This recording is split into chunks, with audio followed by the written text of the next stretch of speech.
On this edition of Pathways, students are making a difference and gaining valuable work experience in the midst of the pandemic. I think it's a good learning experience for us, and it's also a way to give back to the community. When basic needs became an obstacle for students, HCC stepped in and created services and programs to keep students on their pathways to success. Howard Community College had my back and was like an extended family towards me. HCC's professional theater in residence, Rep Stage, is creating an anti-racist ethos in its work on stage and behind the scenes. The main function of that is to create a theater where folks can come and feel safe to work, feel centered in the work, acknowledged in the work, and very collaborative in the work. After a year-long hiatus, the lacrosse and soccer teams, plus track and field, were back in action on the field.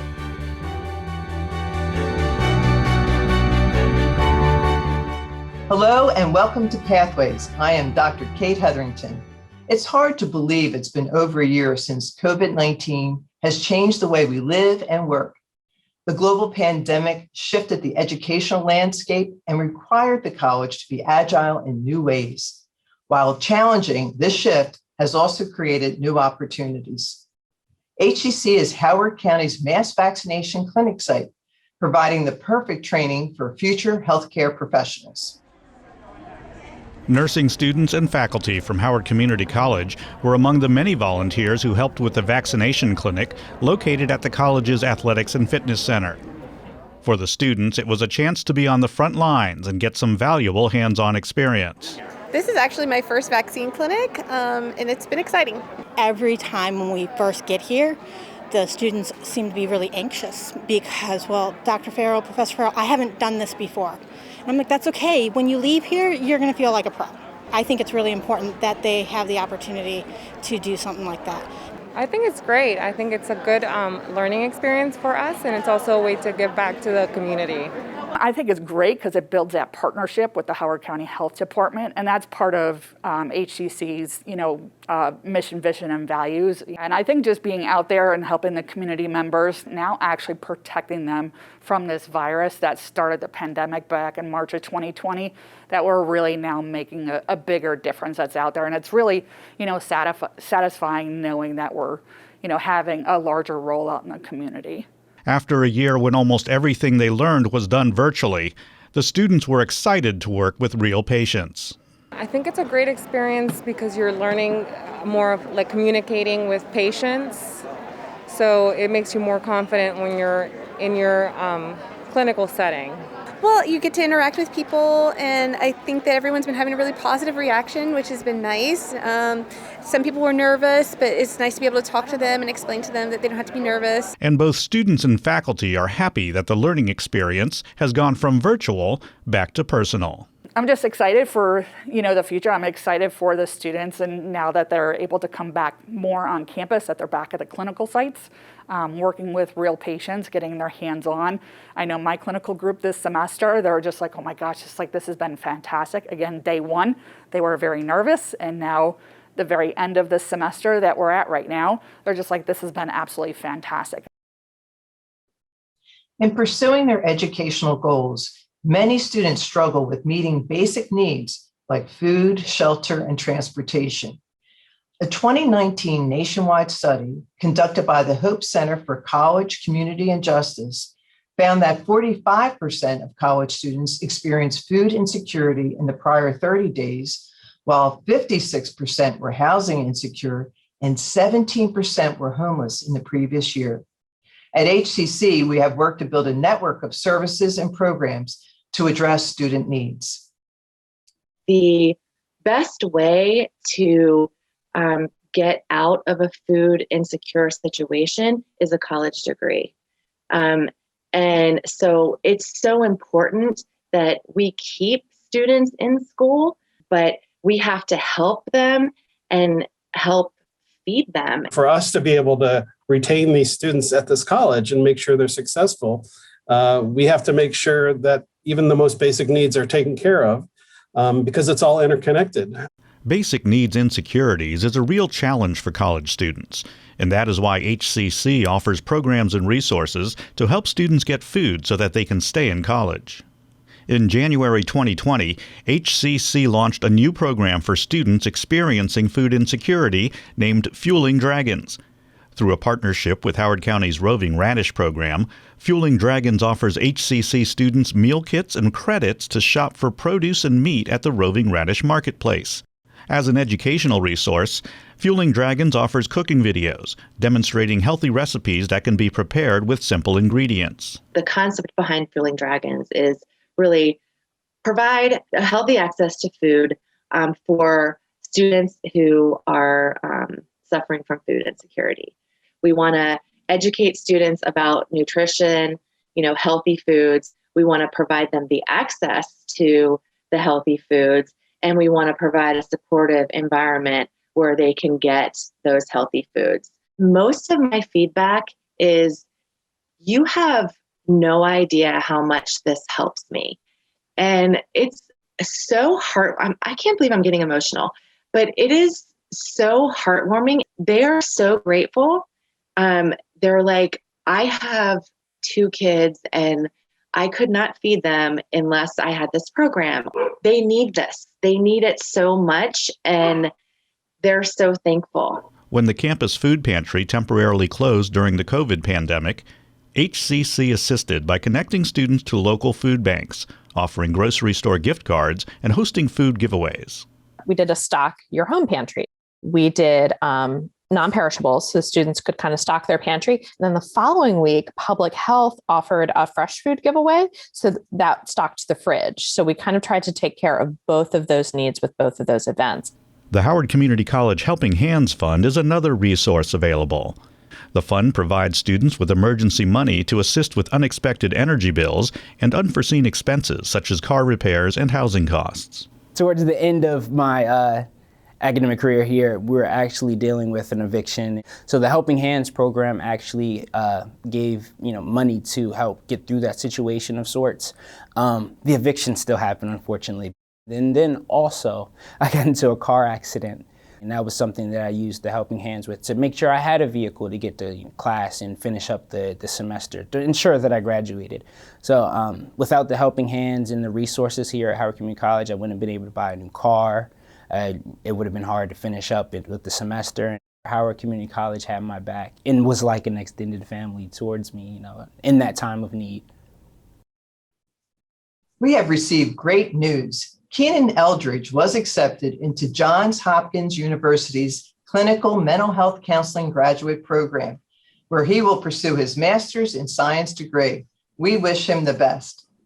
To learn more about the full range of services available to support students, visit howardcc.edu/basic needs.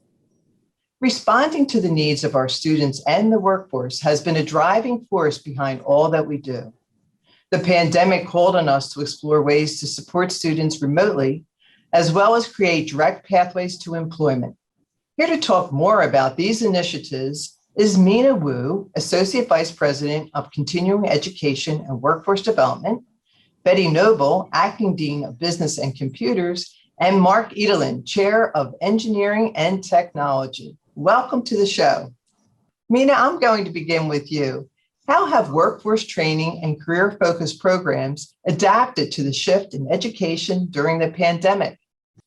The pandemic has caused the disruption in our lives at a scale never before seen. It served to accentuate existing problems and disparities, but it also served to accelerate some of the innovations and initiatives that were lagging because people in the industry were comfortable and did not feel the need for change. One of the major changes workforce training and career-focused programs saw was the feeling of immediacy behind everything, such as the immediate need for employment succeeding the completion of the workforce training programs.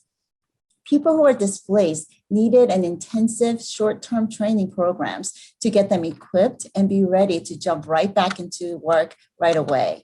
In our Division of Continuing Education and Workforce Development, we expanded the number of short-term workforce training programs that people could complete in 6 to 8 weeks to meet this need. We did this while needing to pivot to all online instruction while recognizing that certain aspects of workforce training must be done in person. It was an opportunity for us to critically examine our curriculum to decide how to bring students back safely, isolate critical skills that students must come back for, and utilize technology for others without compromising the quality. We also saw a need that our students had to balance income, hands-on training, and education. Students did not have the luxury to take classes, then get hands-on training, then look for employment. They had multiple priorities and obligations. Students could not afford to not have an income while going to school and getting hands-on training. A perfect solution was the apprenticeship program where students are employed by companies, get paid for their hands-on training, and the companies also pay for their education. We have been able to add new apprenticeship programs even in the midst of the pandemic with strong enrollments. I would like to add that we offer apprenticeship programs in the traditional fields such as HVAC and electrical, but we're excited to be leading the state in offering non-traditional apprenticeship programs such as IT, software development, construction management, and biomedical engineering technology, partnering with my colleagues, Mark and Betty, in offering credit degrees and certificates as part of this apprenticeship. Well, Mina, thank you so much to you and your team, especially Adrian Summers, who does a lot with the apprenticeship programs. You know, one of the things I wondered is because of all the adjustments and innovations that you had to do during the pandemic, are there things that you learned from this experience that will carry forward with serving our community with workforce training and career-focused programs? Yes, and I'm very happy and very proud of our staff for being able to really pivot and be creative even during the pandemic. And we have a lot of lessons learned that we will carry forward with us. One of the most critical lessons learned was the importance of partners that we have. So during the pandemic, we really worked closely with our Howard County Office of Workforce Development, Maryland Department of Labor, our Maryland Innovation Center, Howard County Economic Development Authority. All of those partners came because we had a lot of resources coming from the state and at the federal level, but we wanted to be very wise and strategic in the way we were spending those resources. So we were able to really call in all the resources and talent together to provide solutions that fit the needs of our students as well as the workforce. So this collaboration and working closely together with our partners will continue. All right, and partnerships, of course, are so important, and they actually are part of the values of the college. So thank you, Mina, for that. We're going to move on now to Betty. And Betty, how do programs like hospitality, culinary, and business move forward in this new reality? Thank you, Dr. Hetherington, and thank you for having me here. I think that I'd like to divide the answer into two parts. First part would be what happened immediately when the pandemic began in March of 2020. And then the second part would be the curriculum offerings that we've offered as a result. Because I think during the first part, we were just trying to get our feet on the ground and provide quality education online to our students and adjust to what was happening during 2020. So we learned that we were pretty good at teaching online. And we also learned that some of our students enjoy that virtual online experience. We also discovered that what is important is not only what we're teaching, but how we're teaching it. And I think the how became more real because of the pandemic. In terms of content, in our business courses, for example, we've now inserted modules that deal with things like entrepreneurism, because that gives an organization the ability to pivot and teaches our students resiliency and flexibility and things like that. And we've also added new certificates. We recently added a program called Data Business Analytics, and that's focused on, how do businesses use data to move forward? And that was coming anyway. And I think the pandemic just accelerated that viewpoint. Specifically in terms of hospitality, culinary, we all know that those industries took a big, big hit as a result of the pandemic. And some restaurants particularly pivoted. And so one of the things that we're working on now is helping our students in culinary and hospitality to embrace the mobility of culinary. So we all like it that we can get our food delivered expeditiously now. And even post-pandemic, a lot of us are still doing that. So what will it take our culinary students to learn how to prepare the food, deliver it, get it paid for in a mobile environment? We've added all of those components to our culinary curriculum. In hospitality, it's about adjusting to cleanliness and cleaning and managing. We're looking at the cruise industry again because they've had to make a lot of changes in terms of hospitality. So I think it's the what we teach and the how we teach it that's important. In the business area, we're always an advocate of entrepreneurism. We're an entrepreneurial college. I think this has risen to the top even more so now in teaching students the soft skills of resiliency and flexibility, critical thinking, problem solving. And therefore, in our degree programs, our general education core is very, very critical, that they're not only getting the programmatic learning, but they're also learning these soft skills and how to apply them. The other important piece is the piece that Mina mentioned, which is apprenticeships and other ways of getting our students out and actually participating actively to prepare them for employment. Our employers need us to listen to them. We need to understand how they pivoted, what their needs are now, so that we can fulfill their needs. And as Mina mentioned, sometimes accelerating the ability of a student to get a credential so that they can either advance in the job that they have or move to another job with a bigger opportunity. So that's a summary of what we've done so far. Thank you, Dr. Hetherington. Right, and thank you so much, Betty. That's an excellent summary. I do have one follow-up question. Within your division, where do you think the hottest areas are of interest right now among students, whether they're adult learners or students coming right from high school? That's a great question. Part of our division is cyber technology, and I would have to say that computer science and cybersecurity are the hottest and the fastest growing fields.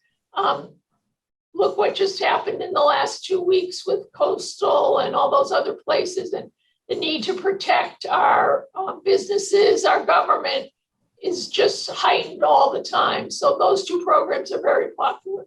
All right. Well, thank you, Betty. Thank you for that information. And now we'll move on to Mark. Mark, I have a couple questions for you, and I'm going to begin with, how has the pandemic reshaped your work as a faculty member? Thanks for having me today. The pandemic absolutely caused a dramatic shift in the work of every faculty member, myself included.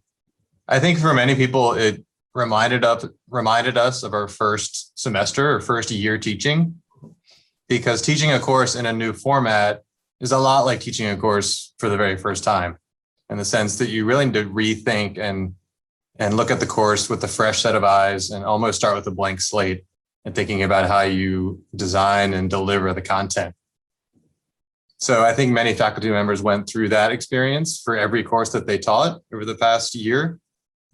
One of the big challenges associated with that is just less live interaction with students. Many faculty were teaching in online asynchronous formats, and that's a far cry in terms of interaction from what most faculty are used to in a synchronous face-to-face format. So in terms of the day-to-day work of faculty, you're seeing students far less, and much more of the work shifted toward content creation and even content curation to some extent. How do I curate and create content and make it available to students in an engaging way? I know for me and other faculty, we were looking at things like view counts on posted videos and that we created or curated. And so I think we saw a little bit what it's like to be a YouTube, celebrity or content creator, looking at view counts. How do I boost view counts and engagement when I'm not synchronously present with the students in some cases? And then as we start moving past the pandemic, I think what's really interesting is faculty are thinking about, as I move back into the classroom, what do I want to retain from what I did online? And what do I want to bring back from what I used to do? And there's, I think, a lot of good, thoughtful questions that faculty are going through right now about how do I bring all of the best pieces of that together as I teach my courses in the future and whatever the new normal looks like after the pandemic. Well, I know the faculty have been really stretched, as well as the staff at the college during this pandemic, and have just had a very impressive past 15 months. And I think there was a lot of learning going on during that time. The engineering faculty actually were, along with the health sciences, nursing and health, allied health, were the first to come back on campus in some shape. So how about that adjusted schedule where there was some face-to-face and then some, online? What were the faculty thinking as they were going through that? You're right. We did try to bring back some of the face-to-face hands-on experiences that we kind of consider to be indispensable in certain programs like engineering. And so, as early as the fall 2020 semester, we started bringing back some of these face-to-face lab components, with reduced capacity and social distancing. And that was a real challenge, but through the collaboration of our lab staff and faculty, we're able to get creative in using the great facilities we have on campus, which were more widely available with fewer students on campus. And still, we're still able to provide some of these hands-on experiences in the engineering lab and in kind of adjacent spaces so students could still get their hands dirty and still, work with each other in small groups while at a distance. So it was challenging, but I think it was really worthwhile to still have that. So a true learning experience. So looking ahead, how will the engineering and technology programs be different going forward? In general, I would say that our programs are going to be more responsive to the needs of our students, specifically they'll be more accessible to non-traditional students with different demands on their schedules, whether that be work, family, or other demands on their schedule, because I do think we will retain more online and hybrid offerings than we ever had before. We're certainly well equipped to do that now. Essentially every course that we have has been taught online or hybrid. So we'll be able to provide that access going forward. And in certain programs, I think that provides a huge payoff. One example is construction management. In years past, we've had many students requesting more online offerings in that program in particular. And that's a program that's fairly well suited for online and hybrid courses. And in other areas, we're looking forward to providing some of these hands-on experiences that are really key. For example, in the biomedical equipment technology program, where we're teaching students to repair and troubleshoot medical and hospital equipment, we really want them to be doing that in the lab, face-to-face, touching equipment. And so we're really thankful to have that back. But I think our programs are going to be able to make an excellent and strategic use of the in-person time that we have now, as faculty have gone through this process of realizing what can be delivered online and what really needs to happen while the students are here face-to-face. And so I think our use of class time as we get it back will be even better and more fruitful than it maybe even was in the past. Well, thank you. And thank you, Mina, Betty, and Mark. I think we've gone through this pandemic, but as we said in the beginning of it, we are always looking for the silver linings. And we certainly have heard all those silver linings in your presentation today. So thank you so much for joining me. And I wish you well for the upcoming fall semester. We'll be here before we know it. Thank you. Thank you. think that HCC embodies community. For immigrants especially, having family been abroad made it more important for me to form a family in the United States. HCC is like a good place to do it. I'm learning a lot about real world and how businesses work that I would have never thought of. I had professors that were absolutely incredible. Everything that they knew, all the experience and background that they had, they instilled in me. The racial injustice in our country has sparked a movement to create and adopt anti-racist policies. The theater industry is no exception, and our own Rep Stage is doing their part to ensure an equitable environment for their artists. In response to the civil unrest in our country and a demand for social justice, an organization was formed called We See You White American Theater. This is a collective of theater artists that identify as Black, Indigenous, or other artists of color. They made a statement calling us to action, and when I say us, I mean theaters across the country, to create an anti-racist ethos. So Rep Stage answered that call to action and begun the work that we needed to do. We created our anti-racist ethos, and the main function of that is to create a theater where folks can come and feel safe to work, feel centered in the work, acknowledged in the work, and very collaborative in the work. I thought a lot about this when thinking about what to produce digitally this season, and it was very much part of my planning in the production of Love Language. So I approached 10 local diverse playwrights to write monologues about the theme of love, and then we cast it with an ensemble of 5 BIPOC theater artists. Love is a shapeshifter, not a fairy tale. But love shouldn't be a shackle. The nation's focus on addressing systemic racism has prompted the college to hold meaningful conversations and increase efforts to improve diversity, equity, and inclusion. With heightened scrutiny on policing today, we asked our criminal justice faculty, how do they teach criminal justice in a time of social injustice? I would not be doing my job, right, if I did not teach the reality. So one thing that I often do is teach by the book, right? And then I say, now let me explain to you what happens in the real world. Because while the criminal justice system tries to be just, right, and has a lot of mechanisms in place to attempt to be just, the reality is that it often falls short.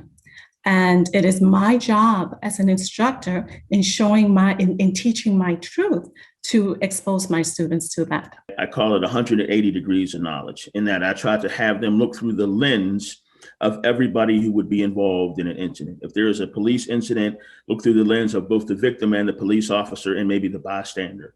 And then hopefully I can get the student to have a very well-rounded perspective on all of the parties involved in this. And I say justice from one perspective may not be justice from another perspective. Students are coming to us a little more socially aware, right? Which is wonderful. It's absolutely wonderful. And it makes for such an engaging class. And they're not only more aware, but more caring, more concerned about what's going on. But on the other side, I've also found out recently is that a lot of the students, they don't have there's no clear-cut plan as to how to address it. Black Lives Matter movement is looking at things from a historical, social viewpoint. And a lot of times, students do not have knowledge of that history. So when they see an incident of police abuse of power against an unarmed person of color, they don't really understand the outrage that people of color may be experiencing from that image. The energy that has come from this movement, this initiative, I think it has brought about another way of asking questions, a more critical, a way of critically thinking and saying, these issues need to be addressed because they've gone on for so long. I am the child of immigrants. So that puts me, kind of in this, I have a unique perspective to that, not only as a person of color, but as a person who comes from an immigrant background, gives me a unique perspective on things. But I was always encouraged to pursue my passions. There are times that I've had anxieties about my career, and that's just dealing with a lot of the systemic racism that's involved in our system, where there's a lot of different things that I've seen because I was in the inside.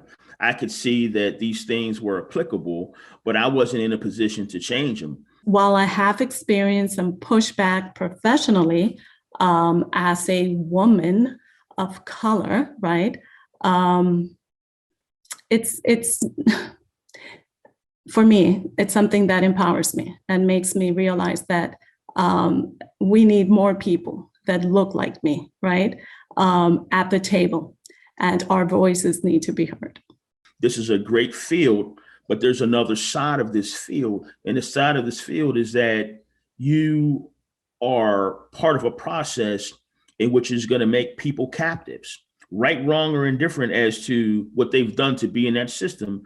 But the goal of the system is to create justice, and the end goal is to put people in jail. And so you are part of that process. And as a result of that, you have to have the mental capacity to be able to separate someone being locked away from the social injustices that may have gotten them locked away, because you have a job to do.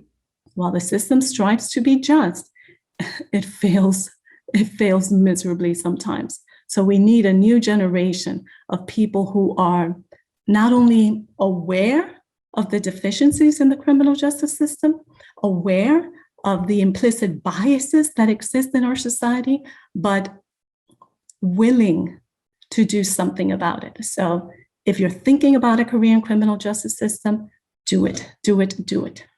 You have a moral obligation to do it. In a search for a just world, honor student Will Renfro found his true calling at HCC. Will Renfro thought his life was heading where he wanted it to go. He was a freelance writer living in Los Angeles with his fiancée. But a catastrophic event changed their lives.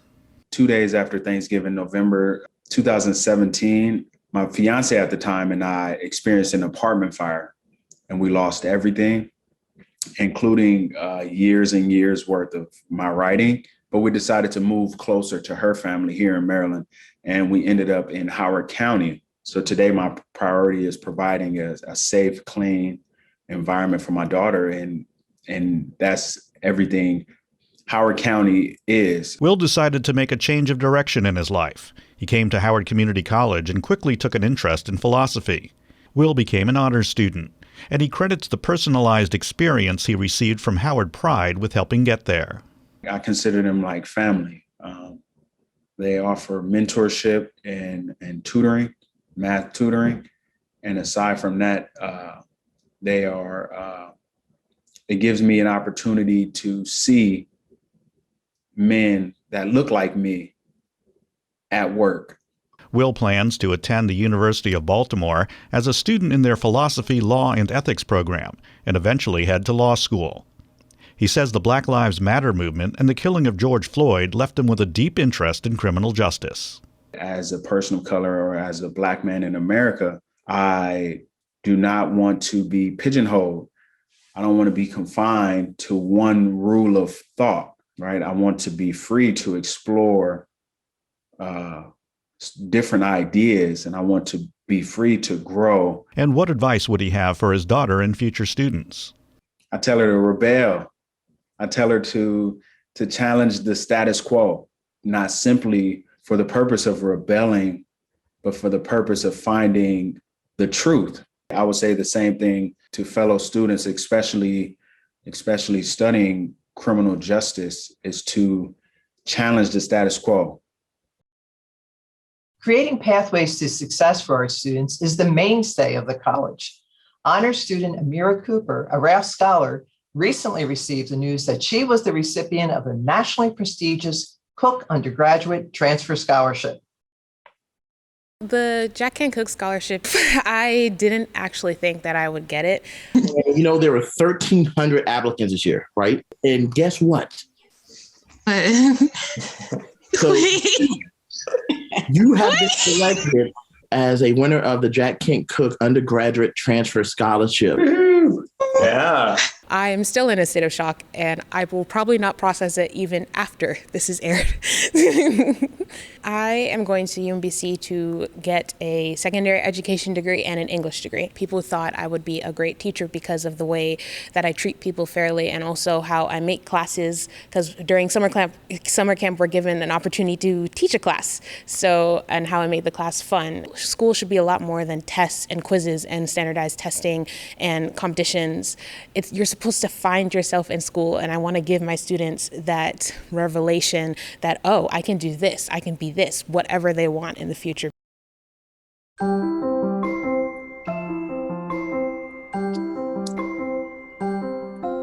I felt like I was part of an academic community. I got to really get my hands dirty and get involved and do things. I took it out of the textbook and into the community. HCC went above and beyond with me. First, that personal relationship with the teachers where they actually took the time to get to know me.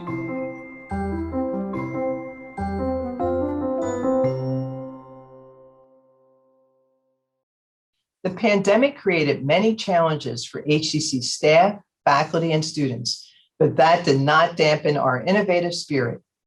Our students have been busy engineering a Formula One style racing car to compete in the Society of Automotive Engineers International Collegiate Design Competition. This is an extremely exciting opportunity for our students to take on real-world challenges to develop workplace skills.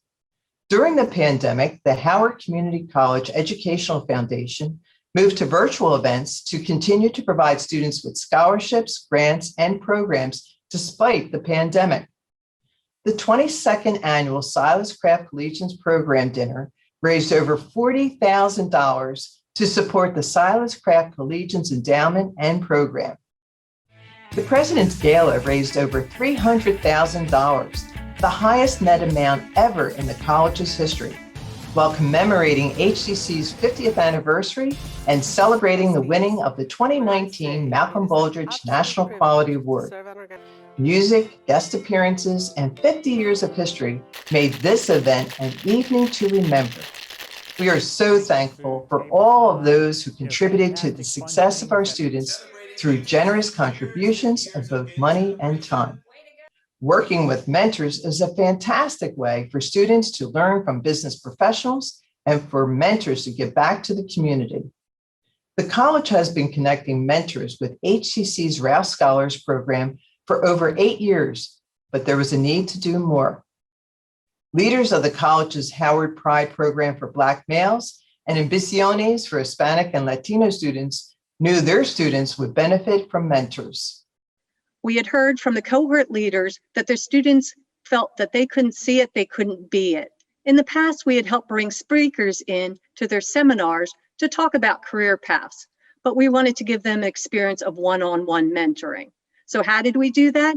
We worked with career services and our donors to identify careers that our students were majoring or interested in. That allowed us, the first group, to reach out to identify the appropriate match, because it was very important that we match the minority population with a minority professional. Joining me to talk about their experience with the mentorship program are mentor James Munlin and his mentee, current HCC student, Makai Kelly. Welcome to the show. Thanks for having me. Thank you. Thank you for having me today. Great. So James, I'm going to start with you. You are one of our newest mentors.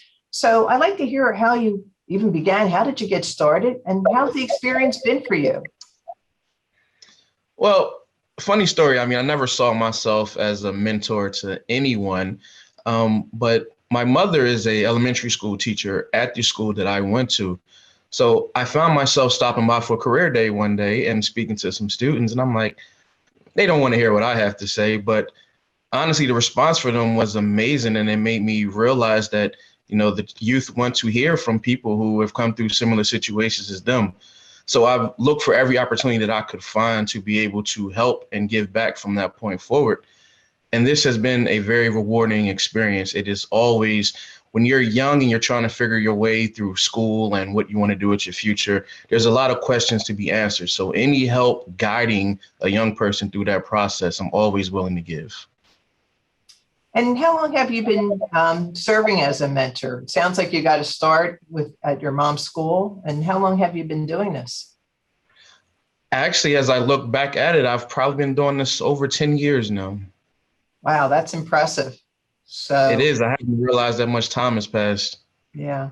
So what are the rewards that you get for doing it? The biggest reward for me is being able to try to help a young person avoid some of the mistakes and pitfalls that we've all, have gone through in life. We get out there on our own and we think we have all the answers and we try to figure it out. And there's some things that we just can't avoid. So having that guiding light or that voice or someone to talk to kind of help you navigate that is always something that, I wish I had when I was going through, and I definitely want to help give that back. Well, I'm sure you have helped so many people during your time as a mentor. And we're going to hear from Makai next, who has been serving as one of your mentees. So Makai, what have you gained by being part of the mentorship program? So one of the biggest things that I've gained from being a part of the mentorship program was, learning about, being financially literate and the importance of that. And James has been guiding me down the right path for, just learning about, the business side of what I'm trying to do in my future. Being a photographer isn't easy, but knowing the business side of it can help me tremendously. So I understand how important, things like stocks, bonds, and things like that is really going to catapult me forward into what I'm trying to do in my future. So how did you get connected to find a mentor? How did that all begin? So it started with HCC. I got an email from one of my honors admin that had recommended me that I should sign up and join the info session on the mentorship program. And me being me, I was kind of hesitant, but I was like, there's only good that can come from this. So I took the leap and, signed up for it. And they walked us through, the first meeting, the second meeting, and how everything will go. And, I was a little bit nervous first time talking to James, but after that, we built a connection and, our conversations just come out naturally and fluently. So yeah, everything started from there has been great. Well, it sounds like this will, it's a mentorship that will be a friendship that will continue. What are your next steps after you graduate from Howard Community College? So I do plan to open up my own studio for photography and continue to grow my business and photography into something a little bit more than just photography. Try to branch out and do other things like videography, different types of photography, more in studio and, creative aspects that I can take my photography and grow it beyond what it is now. So yeah, I just want to really build up on what I've already established. And by, connecting with James, he helped me with, understanding the importance of, having, good credit, stuff like that, that will really help me later down the line. Well, I'm sure all that advice and ideas that you've been provided by James will help you avoid being a struggling artist. You'll have that business background, so you'll be a true entrepreneur. Well, I wish you the best, and we're so proud that you're one of our HCC graduates. And James, thank you so much for your commitment to helping Makai and all the other students that you've helped so far. And I can see with both of you, both have a passion, James, for helping others, and Makai for your art and making sure that you're successful. So thank you both for joining me today. No problem. Thanks for having me again. Thank you for having me, and I hope that we get to speak again in the future. I do too. Are you looking for a good read? 3 HCC faculty members have reading recommendations for you. The book that I want to introduce you to is this one right here. Kim Ji-young, born 1982 by Cho Nam-ju. So in the book, we see a seemingly ordinary experiences of a woman, Kim Ji-young, in different periods of her life. They reveal the reasons for her mysterious condition. So there are some interesting facts. The name in the title Kim Ji-young was the most common name for girls born in 1982 in South Korea. And there's a movie that's made in Korea based on the book titled Kim Ji-young. I hope you'll take the time to read it. Azazil 2008 is an excellent historical fiction novel written by Dr. Yusuf Zidan that depicts historical events and historical figures during the early 5th centuries Egypt, Levant, and Turkey. The protagonist, Haiba, is an Egyptian monk retelling the origin of religious violence during early Christianity. It's a great novel to read. The book that I wanted to recommend is our 2020 Book Connection book, Friday Black, by Nana Kwame Adjei-Brenyah. You won't read any book like it. I can guarantee you that. The stories mix a blend of surrealism, elements of horror, futurism, and realism in each of these stories to take you to different places. But all of them are situated and grounded within issues that we as a society have been grappling with, issues surrounding violence against people of color, racism, and the deeply embedded ideas that we hold about who we are as a community. We have 2 more opportunities to learn more about the book Friday Black. The Bauer Lecture hosted author Nana Kwame Adjei-Brenyah, who shared his writing journey with Tope Faloring. The real story of it is me sitting in a room in Syracuse for hours and hours and hours and hours, trying and failing and trying and failing. And there's 12 stories in my book, but I have probably 80 stories that no one will ever see. The Bauer Lecture is currently available on our YouTube page. You can also catch a lively discussion about Friday Black among 3 HCC professors on the podcast Bookish, the Casual Book Club. You can find the show at dragondigitalradio.podbean.com. Bookish, the Casual Book Club, is an ongoing radio podcast. Plans for a new mathematics and athletics complex are underway. The new facility will fuse academics with athletics. The athletic facilities include a competition gym, an athletic classroom, a fitness center, and a strength and conditioning area. The mathematics facilities include a mathematics learning center, class labs, study lounge, makerspace, and a research area.